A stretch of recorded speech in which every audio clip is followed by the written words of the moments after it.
अस्सलाम वालेकुम जी। आज फिर हम आप लोगों के लिए लेकर आए हैं एक बहुत शानदार मेकअप जो कि आप लोगों की डिमांड के ऊपर था कि जी अब हमें मेहंदी मेकअप चाहिए, मेहंदी मेकअप का ट्यूटोरियल चाहिए। तो ये लें जी, मेहंदी मेकअप का ट्यूटोरियल आ गया। आप लोगों ने पीछे हमारी मॉडल देख ली होगी, मॉडल का बिफ़ोर पिक्चर आपने देख ली होगी कैसी थी हमारी मॉडल। और अब देखें जी, हम इनकी लुक चेंज करेंगे मैजिक करके और मेकअप करके। सबसे पहले आप लोगों को पता है कि हम लोग क्या क्या लगाते हैं। स्टिक्स लगाते हैं, उसके बाद लिक्विड फाउंडेशंस लगाते हैं। आप लोगों को ये भी पता है, जो जो हमारे पुराने फॉलोअर्स हैं उन सबको पता है कि हम लोग किस तरह बेस हमारी बनाते हैं। हम सबसे पहले 38 स्टिक यूज़ करते हैं, उसके बाद कोई भी लिक्विड यूज़ करते हैं।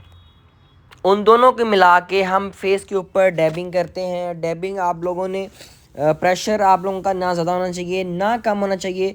आप लोगों ने डैबिंग करनी है। डैबिंग करने के बाद आप लोगों को खुद आइडिया हो जाएगा कि आपकी बेस स्मूथ हुई है या नहीं हुई। जब तक आपको लगे कि आपकी बेस स्मूथ नहीं हो रही, तब तक आप लोगों ने डैबिंग करते रहना है। अब देखें जी, हम लोग इसको प्रॉपर टैप कर रहे हैं। टैप भी कह सकते हैं, डैब भी कह सकते हैं, जो आपको अच्छा लगे आप वो वर्ड यूज़ कर सकते हैं। देखें, जब हम लोगों ने बेस लगाई थी तब स्किन कैसी फ़ील हो रही थी, और अब काफ़ी देर डैबिंग करने के बाद स्किन कैसी फ़ील हो रही है। ये थोड़ी सी हम लोगों ने वीडियो की स्पीड तेज़ की होती है, तो इसलिए आपको लग रहा था कि हम कम टाइम में करते हैं। ऐसा नहीं है, काफ़ी टाइम लगता है डैबिंग के ऊपर, तब जाके बेस स्मूथ होती है। उसके बाद ये आती है पाउडर की बारी। तो पाउडर आप लोगों को पता है कि भर भर के लगाना है, पाउडर में कोई कमी नहीं छोड़नी। पाउडर ने आपकी बेस को लॉन्ग लास्टिंग करना है। ये भी टेक्निक्स में से एक टेक्निक है जी। सबसे पहले आपने आंखों के नीचे से बेस जो लाइंस हैं वो सही करनी है, कहीं लाइन ना आ रही हो। उसके बाद आप लोग भर के पाउडर लगाएंगे। आते हैं जी ब्लशन और कंटोरिंग की तरफ। तो आपको पता है कि इनका फेस चबी था, गोल था, तो हम लोगों ने इनकी फेस की जो कंटोरिंग है वो कान के ऊपर से करना स्टार्ट की। वो आप लोगों को पता है कि अब कहाँ तक करनी है, कान के ऊपर से लेके उसके बाद फोरहेड की भी कंटोरिंग करनी होती है।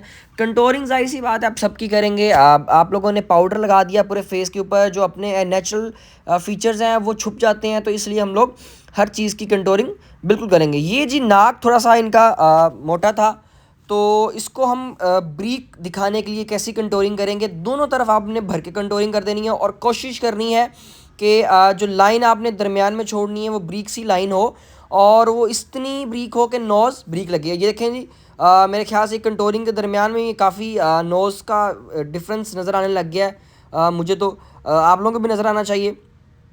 अब आती है जी जॉ लाइन की कंटोरिंग। तो जॉ लाइन में कोई इतना मुश्किल काम नहीं है, आपने हड्डी के ऊपर ऊपर कंटोरिंग कर देनी होती है।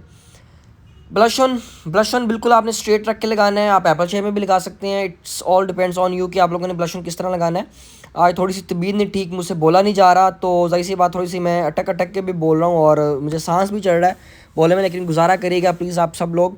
ब्लश ऑन मैंने पीच कलर का ब्लश ऑन यूज़ किया है। आपके ऊपर डिपेंड करता है, आपकी ब्राइड के ऊपर, मॉडल के ऊपर या पार्टी मेकअप के ऊपर डिपेंड करता है कि उनका फेस कैसा है, फंक्शन कौन सा है, और ड्रेसेस उन्होंने कौन से कैरी किए।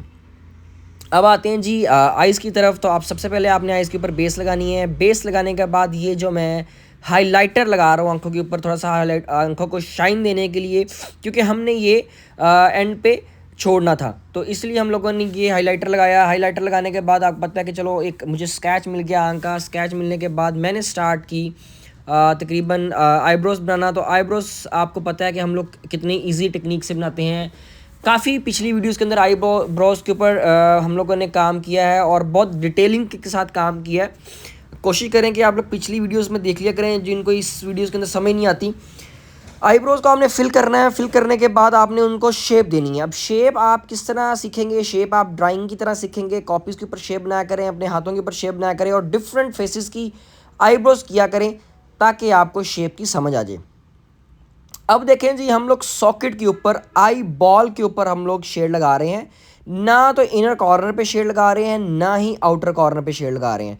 राइट वाली आइज़ पे भी हम लोगों ने वही काम किया, और लेफ्ट वाली आइज़ पे भी हम लोगों ने सेम वैसा किया। आउटर कॉर्नर में आप सबको पता है कि हम आउटर कॉर्नर्स पे कौन सा शेड यूज़ करते हैं।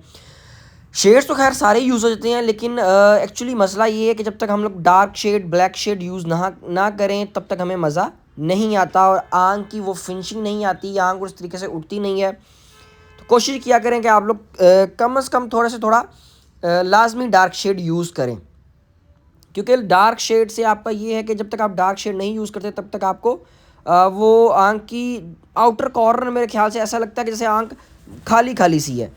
उसी तरह जी हम लोगों ने आंखों के नीचे भी काम करना है, तो आंखों के नीचे भी आपको डार्क की ज़रूरत है, क्योंकि पाउडर आपकी हर चीज़ को, जो आपको मैंने पहले भी बताया कि जो नेचुरल फीचर्स होते हैं उनको छुपा देता है, बेस छुपा देती है, तो हमें इन्हेंसिंग के लिए दोबारा शेडिंग करनी पड़ती है।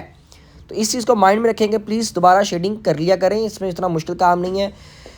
येलो के ऊपर सेम मैंने ग्लिटरी येलो लगाया है, आप भी इस तरह लगा सकते हैं। आपके पास और अगर कोई शेड मिलता जुलता हो तो वो भी लगा सकते हैं, चलेगा, कोई ऐसा मुश्किल काम नहीं है। पहले हम लोगों ने शिमरी शेड लगाया येलो, उसके बाद हम लोगों ने ग्लिटरी येलो शेड लगाया। अब देखें जी, आंखें इतने काम करने से कितनी प्यारी इन्हेंस हो गई हैं, आप सब लोग देख सकते हैं कि इसमें कोई इतना मुश्किल काम नहीं था। मेरे ख्याल से ये हम लोगों ने 2 शेडों के अंदर आंख तकरीबन कंप्लीट कर ली।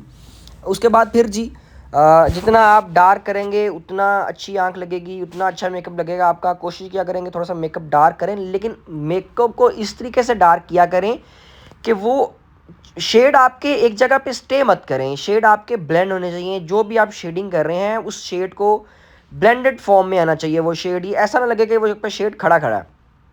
मैंने पहले येलो शेडिंग से पहले मैंने ग्लिटरी येलो से मैंने आउटर कॉर्नर पे ब्लैक किया था, उसके बाद लगाने के बाद मैंने दोबारा ब्लैक किया।